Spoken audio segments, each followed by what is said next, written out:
Mimi mbunge wenyu, ninawapenda sana watu wangu wa Kitengela, ninawapenda sana.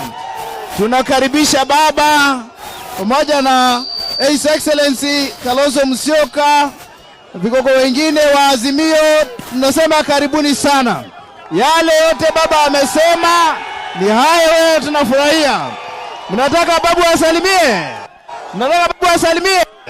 Kama mimi mbunge nasema pele wacha tupatie ndugu yangu wa Babu Owino. Asante sana. Asanteni sana.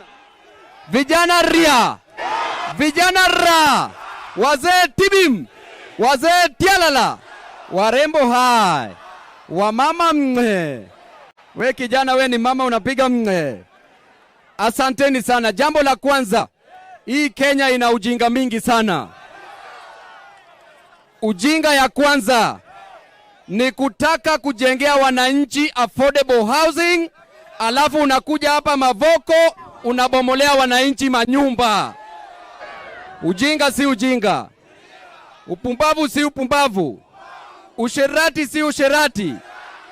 Ujinga la pili ni kutoa mapolisi waende Haiti, alafu hapa Kenya mabandits wanaua watu Baringo. Polisi ukienda Haiti utarudi ukiwa maiti.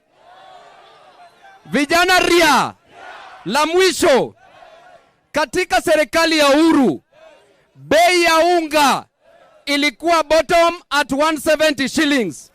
Saizi imeenda up at 230 shillings. Nyingine ni 240, nyingine ni 270. Ina depend unaenda kusiaga mahindi yako wapi.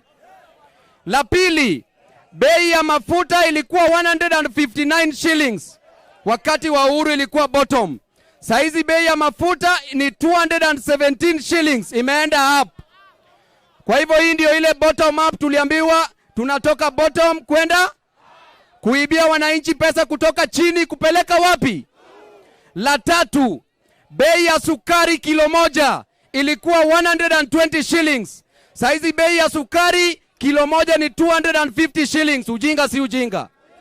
Uwizi si uwizi. Na la kushangaza zaidi, bei ya mayai boiro. Vijana ria, vijana ra, vijana tibim. Bei ya mayai boiro ilikuwa shilingi 15. Saizi bei ya mayai boiro ni 30 shillings. Uwizi si uwizi.